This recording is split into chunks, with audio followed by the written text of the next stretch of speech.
요즘 AI 얘기 정말 많이 하잖아요. 근데 이게 우리 경제, 그러니까 우리 삶에 대체 어떤 영향을 미칠까요?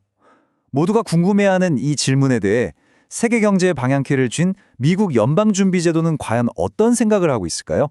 오늘 마이클 바 연준이사의 분석을 통해 그들의 생각을 깊숙이 들여다보겠습니다.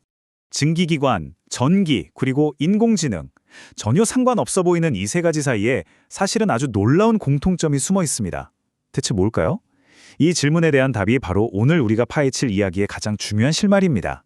정답은 바로 범용기술이라는 개념입니다. 사회 구석구석으로 퍼져나가면서 끊임없이 발전하고 결국 경제 전체의 판도를 완전히 뒤바꿔버리는 그런 기술들을 말하죠. 연준 같은 최고의 경제정책가들이 AI를 주목하는 이유가 바로 이겁니다. 그들은 AI를 단순히 더 편리한 도구가 아니라 아예 경기장 자체를 바꾸는 게임 체인저로 보고 있다는 거죠. 그래서 오늘은 바위사의 분석을 따라서 크게 4단계로 AI의 미래를 그려볼 겁니다. 첫째, AI가 정말 새로운 경제 엔진이 될 수 있을까? 둘째, 우리 앞에 놓인 3가지 미래 시나리오는 뭘까? 셋째, 그래서 지금 당장 현실의 데이터는 뭘 보여주고 있나? 그리고 마지막으로 이 모든 게 우리 경제의 다음 장에 어떤 의미를 갖는지. 자, 바로 시작해볼까요? 자, 첫 번째 질문입니다. AI는 그저 더 똑똑해진 도구일까요? 연준의 생각은 좀 다릅니다. 그들은 AI가 단순히 주어진 일을 더 잘 처리하는 걸 넘어서서 아예 발명하는 방법 자체를 발명할 수 있다고 봐요. 이게 무슨 말이냐면 과학적 발견이나 기술 혁신의 속도 자체를 근본적으로 그리고 폭발적으로 끌어올리는 그런 존재가 될 수 있다는 겁니다. 그렇다면 이 엄청난 잠재력을 가진 AI가 만들어갈 미래, 과연 어떤 모습일까요? 연준은 크게 3가지 가능한 시나리오를 제시하는데요. 이 3가지 길이 바로 오늘 이야기의 진짜 핵심이라고 할 수 있습니다. 자, 그 3가지 길은 이렇습니다. 첫 번째는 점진적 채택, 그러니까 꾸준히 안정적으로 발전하는 길이고요. 두 번째는 급진적 성장, 좀 파괴적일 수 있는 혁신의 길이죠. 그리고 마지막은 성장 정체, 기대가 실망으로 바뀌는 길입니다. 앞으로 펼쳐질 가능성을 이 3가지 틀로 나눠서 한번 살펴보겠습니다. 자, 첫 번째 시나리오부터 볼까요? 가장 희망적이면서도 우리가 충분히 관리 가능해 보이는 미래, 바로 점진적 상승입니다. 말 그대로 꾸준하게 계단을 오르듯이 경제가 발전하는 모습을 생각하시면 돼요. 만약 이 시나리오대로 간다면요, 우리가 1990년대 후반 닷컴붐 때 경험했던 것처럼 아주 강력한 생산성 성장을 보게 될 겁니다. 물론 AI 때문에 사라지는 일자리도 있겠죠? 하지만 그보다 훨씬 더 많은 새로운 일자리가 생겨나는 겁니다. 그러니까 대규모 실업 사태 같은 건 피하고 사람들은 새로운 기술을 배우면서 적응하고 결국 우리 모두의 실질 임금이 오르는 거죠. 정말 모두가 함께 웃을 수 있는 그런 이상적인 미래라고 할 수 있겠네요. 자, 그런데 두 번째 시나리오는 분위기가 확 바뀝니다. 바로 일자리 없는 호황이에요.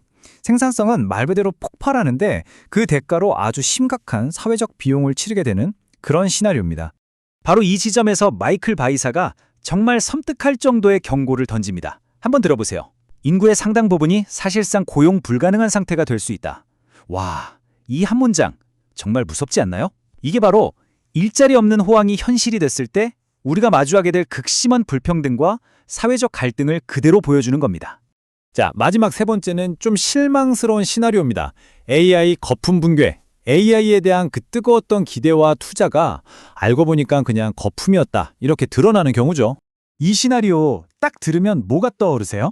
그렇죠. 닷컴 버블. 많이들 그렇게 비교하는데요. 근데 바이사는 아주 중요한 차이점이 있다고 딱 짚어냅니다. 닷컴 버블 때는 사실 수익도 못 내는 회사에 돈이 막 몰렸잖아요. 근데 지금은요, AI 투자를 이끄는 주체들이 이미 돈을 어마어마하게 벌고 있는 빅테크 기업들이라는 거예요. 그러니까 설령 AI 거품이 꺼진다고 해도 과거와는 그 양상이 완전히 다를 수 있다, 이런 분석이죠. 자, 이렇게 3가지 시나리오를 살펴봤는데요. 그럼 이론적인 얘기는 잠시 접어두고 그래서 지금 현실은 어떤데, 이 질문에 답을 찾아볼 시간입니다. 정책 결정자들이 지금 어떤 데이터를 보고 있는지 같이 한번 들여다보죠. 최근 데이터를 보니까 전체 기업 중에 한 17% 정도가 AI를 쓰고 있대요. 생각보다 적네? 하실 수 있죠. 그런데 진짜 주목할 건 바로 대기업입니다. 직원 250명 이상 대기업으로 한정하면요, 이 비율이 30%로 껑충 뛰어요. 이게 뭘 의미할까요? AI 혁신이 경제 전체를 이끄는 소수의 대기업에 먼저 집중되고 있다는 아주 명확한 신호인 거죠. 특히 이 생성형 AI의 확산 속도는 이건 정말 놀라울 정도입니다. 2022년 말에 챗GPT가 딱 나오고 나서 대기업의 사용률이 불과 2, 3년 만에 33%에서 79%까지 치솟을 걸로 예상된대요. 이게 어느 정도 속도냐면 옛날에 IBM PC가 처음 나왔을 때 기업에 쫙 깔리던 속도랑 맞먹는다고 합니다. 그야말로 역사적인 속도죠. 아니 근데 이렇게 빨리 퍼지는데 왜 아직 경제 전체 생산성은 눈에 띄게 오르지 않는 걸까요? 좀 이상하죠?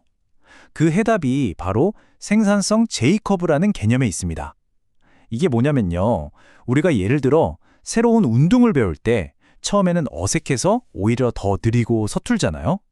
그러다가 어느 순간 몸에 딱 익으면 실력이 폭발적으로 느는 것처럼 기술 도입 초기에는 적응하느라 생산성이 잠시 주춤했다가 나중에 크게 도약하는 현상을 말하는 겁니다.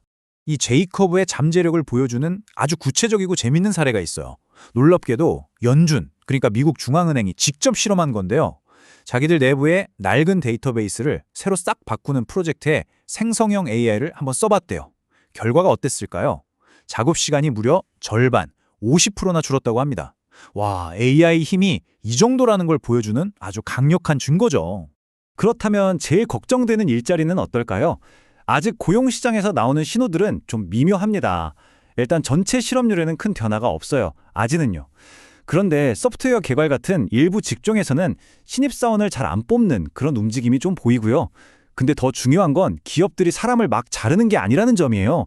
대규모 해고보다는 기존 직원들을 재교육해서 새로운 업무에 배치하는 일종의 업무 재배치에 더 집중하고 있다는 거죠. 아직은 대량 실업의 공포가 덮쳤다기보다는 변화에 어떻게든 적응하려는 노력이 더 커 보이는 상황입니다. 자, 그럼 이제 마지막, 가장 중요한 질문으로 넘어가 보겠습니다.